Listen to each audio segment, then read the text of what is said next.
있습니다.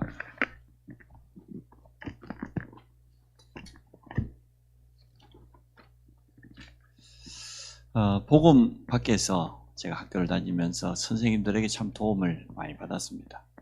초등학교 때 제일 기억나는 그 선생님은 이제 목회자가 되셨는데, 우리에게 진짜 공부를 할 수 있도록 많이 도와주셨습니다. 매일마다 시험을 쳤는데, 우리가 보통 교실 뒤편에 보면 이렇게 게시판이 넓은 게 있잖아요. 거기에다가 학생들 이름을 다 적어 놓습니다. 그리고 매일마다 시험 본 점수를 거기다가 그래프로 이렇게 붙여놔요. 이제 문제는 뭐냐 그러면 5점 떨어지면 매를 안 맞는데 5점 밑으로 그 전날 시험보다 5점 밑으로 떨어지면 1점이 하나씩 맞아야 되는 거예요. 이제 점수가 잘 나오면 내일이 걱정이라 오늘은 어떻게 잘 넘어갈 수 있는데 내일 저 점수에서 5점 밑으로 떨어지면 안 되는데 그러니까 뭐 3일 중에 하루는 맞아야죠.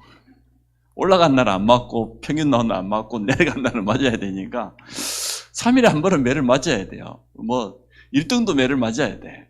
그러니까 마지막에 이제 청소 맞춰놓고 시험을 쳐야 되는데 얼마나 뭐 고민이 되는지 다 친구들 표정이 이게 청소가 아니라 이게 또 시험을 쳐야 되는데 그 선생님을 잊을 수가 없어요. 그래가지고 이제는 여름 방학을 시작하는 날이 되었어요. 7월 이제 아마 중순쯤 되었겠죠. 반장을 부르더니 그 학교 일 담당하는 그 소사 그분한테 가면 학교에서 쓰는 그 리어카 있거든요. 리어카를 끌고 우리 그때 우리 마을이 제일 큰 동네였거든요. 그 전방에 하나 있어요. 가게가 하나 있는데 가게에 가서 너희들 먹고 싶은 만큼 과자를 리어카에다가 가득 실어갖고 오라는 거예요. 그래서 이제 그날 과자 파티를 하는데 이 선생님이 저희들한테 이야기하는 겁니다. 미안하다고. 내가 한 학기 동안 거의 매일 시험을 치는데 너희들이 아마 3일에 한 번씩은 매를 맞았을 것 같다고. 내 마음도 많이 아팠다고. 이렇게 하면서 우리를 위로해 주는 겁니다. 네. 근데 그분을 학교에서만 뵈면 좋겠는데 주일날 교회 와요. 이게 문제라. 이래 와가지고 평일날은 선생님인데 이분이 신학하다가 이제 교육학을 같이 전공해가지고 교사가 됐거든요. 그러니까 이제는 주일날 가면은 교회에 와 있어요. 사모님하고 어린애하고 이렇게 있거든요. 또 우리 또 교회 바로 옆에가 선생님들 사택이 있었어요. 주일날 가면 안 편하지요. 선생님이 어떻게 편하겠습니까? 참 그런 선생님이 있었습니다. 한 번은 한 10년 정도 됐는데 우리 아이들하고 여름에 이제는 휴가를 맞이하고 여수를 갔는데 여수 가면 진난관이라고 이순신 장군이 자수정을 다스렸던 그런 중요한 장소가 있어요.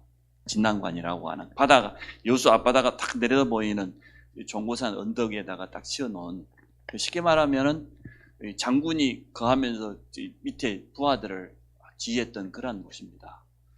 거기 갔더니 근데 고등학교 때 담임 선생님이 해설사로 있어요. 그분이 제가 고등학교 2학년 때 방황하고 있을 때 영적 문제가 발동해가지고 여수 시내를 하루에 저녁 한 바퀴씩 막 헤매고 다닐 때 이제 헤매는 거지요. 완전 사단에 장악돼가지고 밤새 여수를 돌아다니는 그때 제 담임이었거든요. 그때 그분이 저를 잡아줬어요. 너희 아버님을 모시고 와라. 그래가지고 아버님에게 다 일러주고 제가 하여튼 막 얼마나 그때부터 생고생을 했는지 하여튼 그분이 그때 저를 잡아주지 않았다라고 하면 제가 굉장히 많이 어려움 당했을 건데 물론 하나님께서 그렇게 하시겠죠. 제가 복음 몰랐을 때 과거도 이렇게 하나님께서 저를 준비시켰고 도우셨습니다. 하나님 모르는 불신자를 통해서도 우리를 지금까지 인도하셨습니다. 그렇다고 하면 우리 과거는 상처될 필요 없지요. 과거가 발판이란 말이 그래서 맞는 겁니다. 우리가 복음 안에서 보면 모든 것이 하나님의 계획이었고 하나님의 뜻이었다는 것을 발견하게 됩니다. 누가 능력이 있는 사람입니까?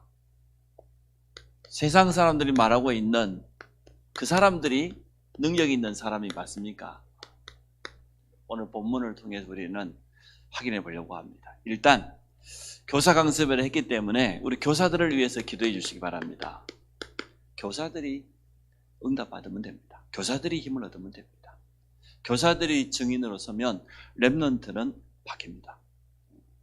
그러면 렘넌트 사역의 키는 결국 교사와 부모인데요. 또 교사는 또 영적인 부모이기도 하죠. 성경에 보면 7 렘넌트 배후에는 이 부모와 교사가 있었습니다. 영적인 지도자들이 도왔던 것을 보게 되어집니다. 모세의 부모, 또 어린 사무엘에게 말이에요. 그 어머니 한나와 함께 좀 이상한 지도자였지만 엘리 보세요. 하나님께 쓰임받잖아요. 다윗과 같은 일꾼을 키웠던 사무엘과 그의 아버지 이세, 부모와 교사, 이게 렘넌트의 배경입니다. 그래서 교사들이, 부모들이 조금만 우리가 바르게 해도, 생각만 바르게 해도 우리 렘넌트들은 바뀝니다. 또 렘넌트들은 응답받게 될 줄로 믿습니다. 그래서 기도해 주시고, 또 이번 여름에 모든 행사의 방향을 기도 캠프에 맞춥니다. 렘넌트가 기도할 수 있도록, 또 기도 속에서 진짜 하나님 주시는 힘과 참된 증거를 체험할 수 있도록 이렇게 되면 되겠죠. 그래서 선생님들이 메시지 많이 안 줘도 좋으니까요, 렘넌트들이 어떻게 하면 기도할 수 있을까, 어떻게 기도를 제대로 전해줄 수 있을까, 이 부분 가지고 지금부터 기도하시면서 차근차근 한번 준비를 한번 해보십시오. 실제로 선생님들이 하고 있는 기도를 조금만 포럼해주고 간증해줘도 렘넌트에게 도움이 될 겁니다. 단 렘넌트의 수준에 맞도록 이해시켜주면 돼요. 지금 이 나이에 렘넌트는 어떻게 기도를 해야 되겠냐 말이에요. 실제로 기도에 대한 그런 중요한 자기가 있어야 되잖아요. 이번 주일날도 우리 둘째 아들을 제가 평택터미널에 태워다 주면서 미션을 줬어요. 너희의 기도 스케줄을 가지고 와라. 기도 스케줄 그러면 내가 기도하는 시간, 그것도 들어가겠죠. 또 그 속에 나의 가장 기본적인 기도의 내용, 이런 것들을 좀 정리를 해가지고 와봐라. 아들 제가 책상에 가보니까 작년 한 해 동안에 노트를 가지고 매일 기도하고 또 말씀 적었던 것들이 있더라고요. 보면서 제가 은혜가 참 많이 됐어요. 그래서 진짜 우리 교사들이니까 전부 다 교사들이 기도의 사람이 되고 교사들이 기도 속에서 영적인 힘을 얻어버리면 후대들은 도울 수 있습니다. 우리 렘넌트들이 기도할 수 있는 그런 일꾼들로 키워주시기를 바랍니다. 이번 한 주간 우리가 말씀을 나누면서 다른 거 말고 나의 기도의 망대를 세워라. 무너지지 않는 든든한 기도의 망대를, 아침 시간에는 하나님께 집중하면서 힘을 얻는 이러한 시간으로, 또 낮 시간에는 말씀을 중심으로 해서 좀 세밀하게 성령의 인도받는, 또 저녁 시간에는, 밤 시간에는 진짜 이제 치유할 수 있는 시간이기 때문에 답을 얻는 이러한 기도의 망대를 가지고 있어야 되겠습니다. 아침, 낮, 저녁 3가지 다 기도하지 않다 해도 하루에 한 번 정도는 하나님께 깊이 집중하면서 정말 약속하신 그 힘을 체험하는 이러한 기도의 망대를 우리가 든든히 세우기를 원합니다. 기도의 사람은 말 많이 할 필요 없지요. 금방 통합니다. 몇 마디 안 해도 같은 성령이요, 같은 기도 제목 가지고 방향을 맞추고 나아가기 때문에 특별히 깊이 소통하지 않아도 금방 알아듣습니다. 또 하나님의 뜻도 금방 깨닫게 되어집니다. 이렇게 기도의 망대를 세우는 축복 누리기를 원합니다. 오늘 성경에 있는 그대로입니다. 능력 있는 사람이 누구냐? 하나님을 두려워하는 자. 이 사람이 오늘 이드로가 볼 때에 능력이 있는 사람이라고 했습니다. 두 번째, 진실한 자. 세상 사람도 좋아하죠. 진실한 사람. 세 번째, 불의한 이익을 추구하지 않는 사람. 이 사람이 능력 있는 사람이라고 이드로가 추천을 했습니다. 그러면 하나님을 두려워하는 자가 무슨 말입니까? 제가 이제 중직자 대학원이 중간에 비는 텀을 이용해서 소요리 문답을 해보려고 하는데요. 대요리 문답이 있고 소요리 문답이 있는데, 이 소요리 문답의 제일 첫 번째 질문과 답이 뭡니까? 말 그대로 문답은 질문과 함께 답이거든요. 첫 번째 질문이 뭐냐? 사람의 제일 된 목적이 뭐냐? 우리 성도의 제일 된 삶의 목적이 뭐냐? 이렇게 질문을 던졌어요. 그랬는데 그때의 신학자들, 그때의 교회 지도자들, 장로들이 모여가지고 답을 정했단 말이에요. 질문도 만들고 답도 정했단 말이에요. 참 잘했어요. 성경 속에서 딱 답을 찾아냈는데 어떻게 찾아냈냐? 사람의 제일 된 목적이 뭐냐? 하나님을 영화롭게 하는 것이다. 쉽게 말하면 하나님께 영광 돌리는 것이다. 그리고 하나님으로 말미암아서 영원토록 즐거워하는 것. 다른 것 때문이 아니고 하나님 때문에 우리 인생의 즐거움을 찾는. 세상 사람들은 다르죠.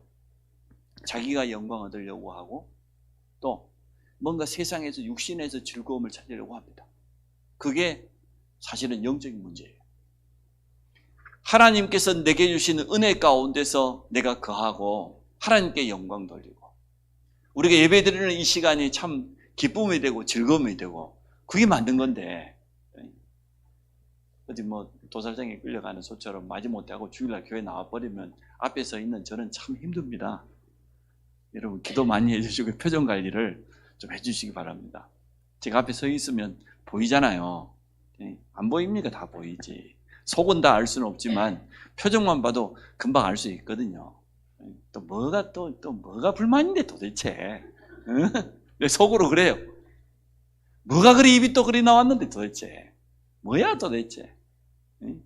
그만큼 복음 받았으면 됐지. 응?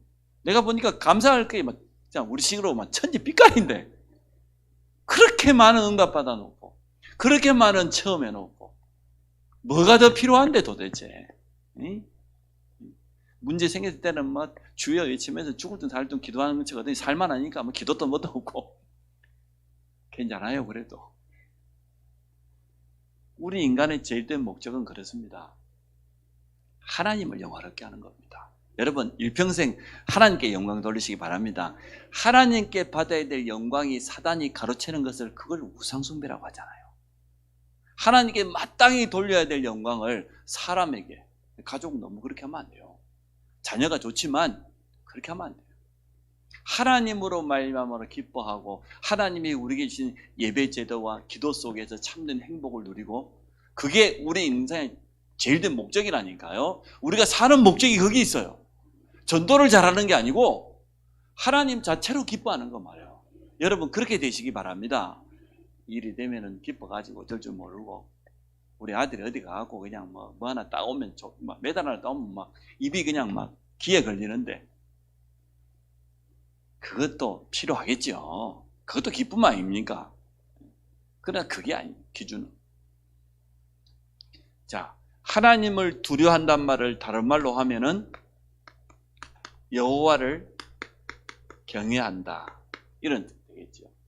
경외한다 이 말 속에는 두려워한다는 그 말도 들어가 있거든요. 왜 그렇습니까?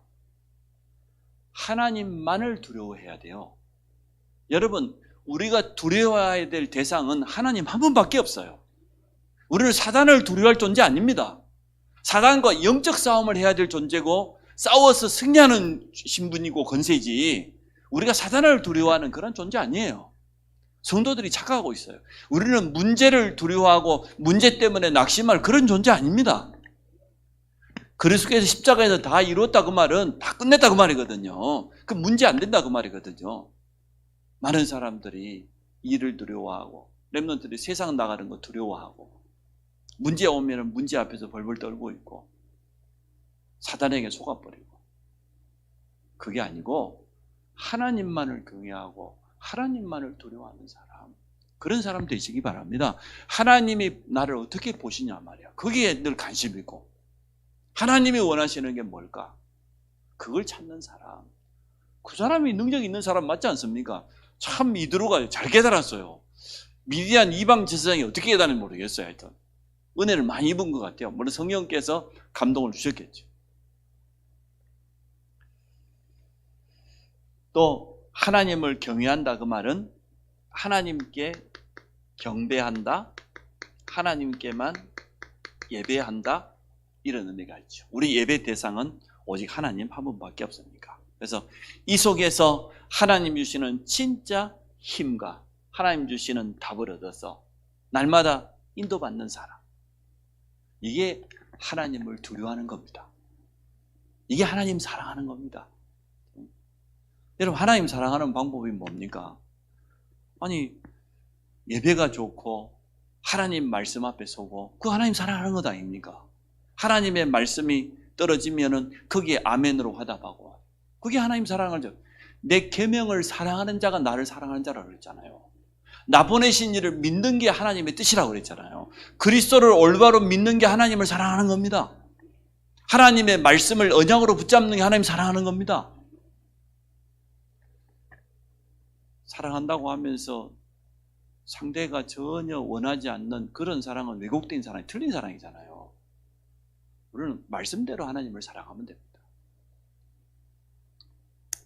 그러면 이 사람은 이렇게 되겠지요. 하나님 앞에 서게 됩니다. 그래서 5가지입니다. 모든 것 하나님의 손에 있다. 절대 주권을 실제로 인정하는 사람. 그리고 우리 앞에 일어나는 모든 일 속에는 하나님의 절대 계획이 있다. 그분의 분명한 뜻, 이거 찾으면 된다. 내 뜻을 이루는 게 아니고 내 계획을 성취하는 게 아니고 그분이 원하시는 뜻과 계획이 있다. 그걸 우리는 찾아가는 겁니다. 또 그러면 반드시 이루어질 수밖에 없는 절대 언약을 따라서, 다른 거 따라갈 필요 없습니다. 절대 언약을 따라서. 그러면 광야는 뭡니까? 절대 여정 속에 있는 거예요, 지금. 결국은 절대 목표, 그 시대에는 가나안 땅을 정복하는 것이고 우리는 237 현장에 가서 복음 전하는 게 우리 인생의 절대 목표가 되겠죠. 하나님 앞에 서면 이 5가지가 나오는 겁니다. 늘 나는 하나님의 주권 앞에 선다. 절대 주권을 인정하고 내 앞에 일어나는 모든 일, 사건, 문제를 통해서도 하나님의 계획을 찾는다. 절대 계획. 그러면 우리 인생이요, 절대 여정 속에 있는 겁니다. 따라가는 겁니다. 인도받아 가는 겁니다. 그러니까 당연히 그 속에서 나올 수밖에 없어요. 절대 여정을 절대 언약이 발견됐지, 절대 여정 속에 있으니까 당연히 절대 목표를 이룰 수밖에 없는 거죠. 2번째, 진실한 자. 누가 진실한 사람입니까? 진짜 복음을 깨달은 사람이 진실하지, 세상 사람들은 저 사람 진실하다고 합니다. 저 사람이 막 인격도 훌륭하고 자기를 내세우지도 않고 참 사람이 거짓말도 안 하고 진실하다고. 그게 진실한 겁니까? 복음 모르는 그 자체가 진실하지 않는 거예요. 정말로 복음을 깨닫고 이 진리의 복음을 가지고 실제로 누리는 이 사람이 진실한 사람입니다. 우리가 진실한 사람이에요. 아무리 양심적이라 할지라도, 사람이 아무리 바르게 살아도 복음 모른다? 진실하지 못해요. 우리 인간이 진실해지면 나는 안 되는구나. 나는 죄인이구나. 나는 한계를 가지고 있구나. 절대자가 있구나. 그게 진실한 거예요. 하나님도 모르는 주제에 말이에요. 네, 열심히 산다. 바르게 산다. 할 수 있다. 그게 어떻게 진실입니까? 전혀 진실할 수가 없어요. 진실하면 진실할수록 절대자 하나님을 찾을 수밖에 없어요. 그게 영적 존재인 우리 인간의 본분입니다. 당연히 복음 속에서 해답을 얻고 또 복음 속에서 내 인생의 결론을 가지고 있는 사람, 이 사람이 진실한 사람입니다. 너무너무 감사해요. 내가 복음 깨달은 게 너무 감사해요. 그리고 여기에다가 내 삶의 방향을 맞추고 살아가는 것이 너무나 감사해요. 그리스도 안에 모든 것이 있기 때문에 정말로 그리스도를 주인 삼는 사람, 이렇게 인생을 살아가는 거, 그게 진실한 겁니다. 감사해요. 우리 이제 정영주 집사님이 드디어 이제 자기 고백을 하기 시작해요. 성도 개인에 대해서 말씀을 드리는데 우리가 그동안 기도했으니까. 어제 제가 금강교수지까지 가가지고 산에 올라가고 싶은데 아무도 전화를 안 받아. 2분 다 집에 없으면 또 올라갔다 내려올 수도 없고 올레길을 걸으면서 아무리 전화를 해도 안 해요. 나중에 답장이. 인생이 무상하다고. 그렇지. 잘 깨달았어. 내 인생 아무 의미 없다. 맞아요. 그동안은 너무나 열심히 살아가지고 또 내가 원하는 대로 되어진 것도 많이 있었고, 근데 살아보니까 사실은 큰 질병 만나보고 문제 앞에 서보니까 내게 의미 없다, 그런 고백을 했더라고요. 저한테 이제 카톡을 보내왔어요. 맞습니다. 그렇습니다. 그래서 우리가 하나님 앞에 서야 됩니다. 하나님 손에 모든 게 다 있어요. 그분이 내 인생의 주인 되심을 이번에 고백하라고 내가 카톡을 보냈거든요. 답이 그렇게 온 거예요. 그분이 우리 인생의 주인입니다. 내가 내 인생의 주인 아닙니다. 하나님은 질병을 통해 하나님의 계획이 있습니다. 그분을 주인으로 인정하라고. 조금 더 기도해 주시기 바랍니다. 조금만 더. 이번에 우리가 문제 만난 성도 전부 도울 거니까 전부 다 성전 회복과 하는 게 모든 거 다 회복시키는 그러한 시간표이기 때문에 많이 드러나면 여러분 기뻐하십시오. 잘 드러났다. 드러나야지. 감춰놓고 있는 것보다 드러난 게 훨씬 낫습니다. 그러면 이렇게 된 사람은 아까 서론에 말하고 있는 것처럼 기도의 망대를 세울 수밖에 없어요. 이게 진실한 사람 아닙니까? 당연히 기도의 망대를 세우지. 복음이 내 인생의 모든 것인데, 그리스도가 내 인생의 주인인데, 내가 할 게 아니고 나는 기도의 망대를 세워서 하나님과 깊은 소통 속으로 들어가는, 그게 진실한 시간입니다. 우리는 세상 나가서 사람 앞에서 진실하지 못하잖아요. 그러나 기도의 망대를 세우면 얼마든지 진실해질 수 있어요. 여러분, 오늘 밤에도 기도의 망대를 세워서 하나님 앞에 서시기 바랍니다. 하나님께는 뭐든지 말할 수 있잖아요. 솔직하게 말할 수 있잖아요. 그게 진실한 거지. 여러분, 밖에 나갈 때 진실해져요? 되든가요? 뭐 안 바르면 밖에 못 나가잖아요. 그 자체가 진실하지 않다는 거잖아. 내 있는 모습 그대로 못 보여주잖아. 우리는 꾸며요. 그 모습뿐만 아니라 우리의 말도 꾸미고 우리 여러 가지 속모습도 꾸미고 살아가야 돼. 그럴 수밖에 없어. 안 꾸미면 또 그 사람도 실족해 버리니까. 그러나 하나님 앞에는 그럴 필요 없습니다. 내 있는 모습 그대로 진짜 진실하게 설 수 있는 분은 하나님 한 분밖에 없어요. 복음으로 담난 사람이 진실한 사람이다니까요. 진짜 하나님 앞에서 기도의 등불을 켜는 그 사람이 진실한 사람이에요.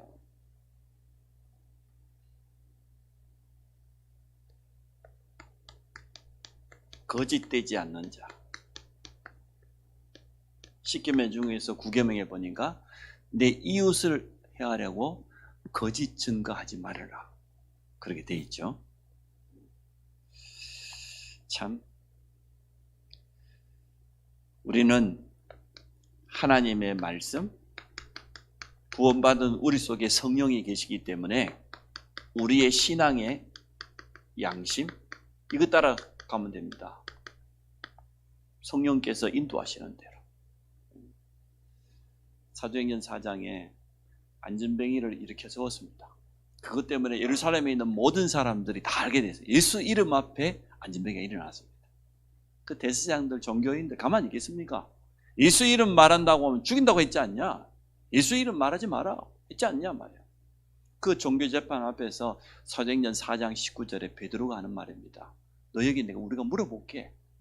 너희 말 듣는 게 옳으냐, 하나님의 말씀 듣는 게 옳으냐? 한번 대답해봐라. 우리는 보고 들은 것을 말하지 아니할 수 없다. 우리는 여기에 증인이다. 내 신앙의 양심에 따라서 말하지 않을 수 없다. 증거가 왔는데, 다른 것도 아니고 오직 나사렛 예수 그리스도 복음만 말했을 뿐인데, 이 안전뱅이가 말이에요, 운명에서 빠져나와서 자유인이 되고 하나님을 찬미하고, 어떻게 그걸 말하지 않을 수가 있겠습니까? 우리가 신앙의 양심 따라가면 됩니다. 하나님 앞에 서면 됩니다. 이렇게 되어지면은 이 사람은 교회와 성도 앞에서도 진실해지죠. 진실할 수밖에 없죠. 많은 사람에게 유익을 끼치게 되어집니다. 그러니까 남의 말, 시기, 질투, 불신앙, 그렇습니까? 무슨 일이 있어도 우리는 사단을 기쁘게 할 수는 없다 그 말이죠. 사람이기 때문에 감정이 틀림없이 있는데, 그러나 그 감정까지도 우리가 성령께서 역사하시도록, 성령께서 주장하시도록 진짜 기도해야 돼요. 우리가 보고 듣고 말하는 모든 것, 우리가 의식, 무의식, 잠재의식까지 내 마음대로 안 되잖아요. 진짜 도움 구해야 돼요. 주의 성령께서 내 마음과 생각을 주장해 주지 않으면, 지켜주지 않으면 순간순간 틈타니까. 그래서 여러분 기도하십시오. 나는 무슨 일이 있어도 사단을 기쁘게 할 수는 없다. 사단이 하는 짓은 이런 짓이니까. 자, 초대교회도 보니까 그래서 모든 성도에게 칭찬받는 사람, 이 사람을 중직자로 세웠습니다. 진실한 자, 모든 성도와 소통할 수 있고 렘넌트까지라도 포럼할 수 있는, 진실하면 이렇게 되어져요. 우리가 가지고 있는 이 복음 가지고 렘넌트하고 얼마든지 대화할 수 있고 내게 있는 이 풍성한 이 비밀을 나누어 줄 수 있습니다. 렘넌트에게 믿음 전달할 수 있습니다. 그게 진실한 사람입니다. 제가 목양실에 앉아 있으면 성교원 렘넌트들이 담담하게 찾아옵니다. 문 두드립니다. 딱 열고 목사님 안녕하시냐고 인사하고, 그리고 또 창문으로 막 다 달려와요. 뭐 창문도 내가 뭐 설교 준비하고 있으면 안 쳐다보고 막 또 두드려요. 문 저 유리를 막 꽉 두들면서 우리 예성이랑 막 우리 있다 이게 우리 있는데 왜 모른 척 하냐. 야, 그래 내가 렘너들을 보면서 기뻐요. 참 우리는 그때 목사님 얼굴도 못 쳐다봤는데 아주 담대해. 렘넌트들하고 한마디 이야기해 보면 참 좋아요. 렘넌트들이 보고만 해서 이렇게 자부심이 있고 말이요, 자긍심이 있고 말이요, 얼마나 감사할 일입니까? 당당하게 세상 앞에 설 수 있는 거지요. 또 성도들에게 인정받는 사람, 진실하면 불신자에게도 인정받아요. 그렇지 않습니까? 성도들에게 진짜 신뢰가 쌓인 사람, 이런 사람이 일꾼으로 세워져요. 나중에는 어떻게 됩니까? 문제 만난 성도, 어려움 당한 성도를 정말로 돕는 사람. 진실한 사람은 마음이 따뜻하기 때문에 어려움 당한 사람 보고 가만히 있지 않습니다.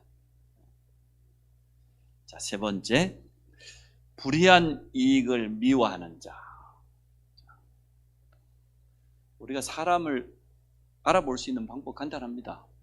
그 사람이 물질을 어디에 사용하냐, 이거 보면 그 사람 알 수 있어요. 여러분, 물질을 어디에다가 주로 사용합니까? 그게 그 사람의 신앙이에요. 그 사람의 가장 우선순위예요.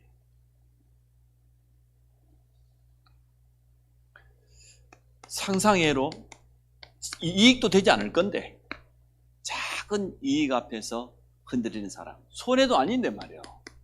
손해 조금 날 것 같으니까 막 그것 때문에 막 못 견뎌하는 사람, 이 앞에서 흔들리는 그런 사람들 많습니다. 그러면 백성들을 다스려야 되는데 천부장, 백부장, 50부장, 10부장인데 많은 백성들을 이끌어가야 될 중간 지도자고 또 중요한 재판도 해야 될 사람인데 이익 손해 그것 때문에 하면 되겠습니까? 지금 뭐 우리 온 나라 시끄럽게 하는 게 주로 뭡니까? 지금 전부 다 정치인들 서로 뭐 돈 봉투 주고받고 뭐 자기들 자리 나눠 먹고 그런 거잖아요, 하나같이. 그게 어떻게 올바른 일꾼이 되고 올바른 지도자가 되겠습니까?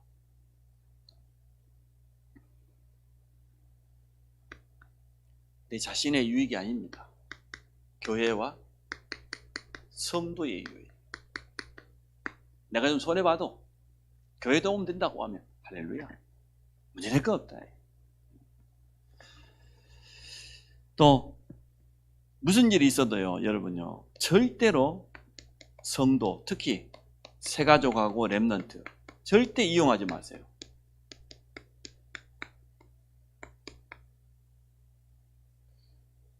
주일날 보험 하지 마라 그랬더니 보험하는 우리 집사님 한 분은 목사님은 보험한 사람을 너무너무 미워하는 것 같아서 자기가 보험한다는 얘기를 지금까지 숨겼다가 이번에 신방 가니까 자기 보험 설계사라고 이야기를 해요. 그래서 오해하지 마라 제발 좀. 내가 보험 설계사를 왜 미워하냐. 주일날 예배에 방해가 될 만큼 와서 보험 영업하고 건강보조식품을 갖다가 팔아 제끼고 근데 그런 거 싫어한다. 예배에 방해되고 말이에요. 영적인 것 방해되는 그것 때문에 내가 뭐 하는 거지. 주일날 우리가 뭐 장사하면 되겠습니까? 우리 주님이 말이야 양 팔고 말이야 돈 받고 장사하는 사람 채찍 만들라고 막 뒤엎고 막 때리고 그랬잖아요. 왜냐? 우선순위를 놓칠 만큼 다른 것에 마음 뺏기면 안 된다는 거지. 절대 그렇지 않습니다. 오해하시면 안 됩니다.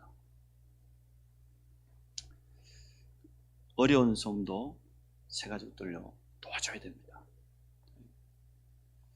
그분들에게 이익도 되지 않은 작은 거 뭐 이런 거 가지고 시험 주고 그러면 안 돼요. 그 사람들은 새가족들은 본격적으로 사단이 공격하기 때문에 작은 거에서도 흔들려요. 그러니까 그냥 팔지 말고 공짜로 줘요. 그냥 막 필요한 거 있으면 어려운 성도들이 있으면 갖다가 막 주시기 바랍니다. 아무 말 안 합니다. 제가 성도가 물질에 욕심내면 절대로 안 돼요. 교육자들은 말할 것도 없고 물질은 하나님의 손에 있습니다. 하나님이 정말로 필요하다고 하면 허락하실 겁니다. 내가 어디에 물질을 사용하느냐 그게 중요해요. 진짜 복음 때문에 교회를 살리기 위해서 우리 렘넌트를 돕기 위해서 물질을 쓴다고 하면 하나님은 여러분에게 허락하실 겁니다. 너무 걱정 안 하셔도 돼요. 렘넌트들도 마찬가지요. 렘넌트 여러분의 인생의 걸음걸음요 진짜 올바른 복음 경제, 빛의 경제 회복하는 시작이 헌금관이기 때문에 올바른 헌금관 가지고 여러분 준비해 보면 일평생 동안 물질을 가지고 하나님께 영광을 돌리고 불신자가 보면서도 야 하나님의 사람이 맞다 이렇게 느낄 만큼 그렇게 될 겁니다. 저는요 여러분 잘 모르실라니 뭐예요. 자존심이 강해요. 그래서 한 번 얻어먹으면 두 번 사줘야 속이 시원해요. 네, 막 어디가 막 얻어먹고 이런 거 진짜 못해요. 내 성도들에게도 염치 좋은 것 같아도 진짜 못합니다. 그래서 오직 하면은 좀 염치 없는 말을 하면은 대신 전화해 주는 사람이 우리 집에 있거든요. 대신 전화하시고 그렇게 하는데 참 우리가 이런 거에 교육자들이 조금씩 이렇게 틈을 보이기 시작하면 성도들 많이 흔들립니다. 또 뭐 굳이 교육자뿐만 아니라 교회 안에 중요한 직분자들이 그 이익도 되지 않는단 말이에요. 거기에 마음 빼앗기고 그렇게 하면 절대로 안 됩니다.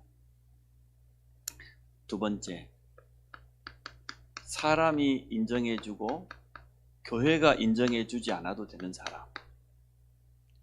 이런 사람 말이에요. 그 자리 그 뭐라고 뭐 자리가 없으면 중직자들이 흔들리는 시험 드는 사람 많이 있어요. 있던 자리 다른 사람 바뀌어지면 그거 가지고도 뭐 흔들고 그런 사람이 있어요. 그때 하나님의 나를 사용해 주시는 그 자체가 감사할 일이죠. 그럼 뭐 문제될 게 있어요. 그래서 사람이나 교회 눈치 보지 마시고 순수한 복음 사랑하는 그 중심 가지고 뭐든 하면 됩니다. 마지막으로 한 가지만 말씀드리고 마치겠습니다.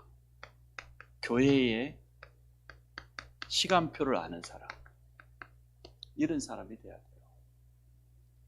우리 교회의 시간표가 뭡니까? 성전 회복을 놓고 정말 기도하는 시간표고 40일 릴레이 기도를 하고 지금 특세를 하는 그런 시간표입니다. 맞죠? 이 시간표로 아는 사람 말이에요. 또 진짜 하나님의 뜻이 맞고 하나님의 계획이 맞다고 하면 계산 없이 올인할 수 있는 사람. 그 세 번째, 가장 중요한 시간표에 앞장서서 헌신할 수 있는 이러한 사람. 이런 사람이 필요합니다. 이드로가 모세에게 충고한 내용이지만 우리 성도님들 한번 깊이 한번 생각을 한번 해보십시오. 나는 일평생 동안 하나님 앞에서는 하나님을 두려워하는 그런 일꾼 되겠다. 그리고 진실한 자, 복음 가진 사람이 진실한 사람이에요. 기도로 하나님 앞에 설 수 있는 그 사람이 진실한 사람이에요. 그리고는 그 불의한 일, 사람 앞에 서고 이익 앞에 서고 물질 때문에 여러 가지 시험 들고 그럴 게 아니고 하나님의 정확한 시간표를 보고 또 하나님의 계획이 맞다고 하면 앞장서서 올인할 수 있는 이러한 일꾼으로 쓰임받기를 주의 이름으로 축복합니다. 하나님, 우리 모든 성도들이 능력이 있는 제자로 일꾼으로 세워질 줄 믿습니다. 기도의 망대를 세워서 나를 살리고 또 우리 가정의 흐름을 바꾸며 또 우리 교회의 정확한 시간표를 보고 세 가지의 뜰이 있는 성전회복의 시간표 속에 중심을 담아서 함께 40일 릴레이 기도에 참여하며 또 특별 새벽 기도를 통하여서 원네스 되어질 수 있도록 축복해 주신 것 감사합니다. 연약한 모든 성도 렘넌트를 실제로 도울 수 있는 중요한 일꾼들이 일어나도록 축복하여 주옵소서. 기름 부어 먼저 세운 우리 중직자들을 축복하여 주셔서 오늘 참으로 영육간에 힘 있는 그런 제자들로 서도록 축복하여 주옵소서. 예수 그리스도 이름으로 기도합니다.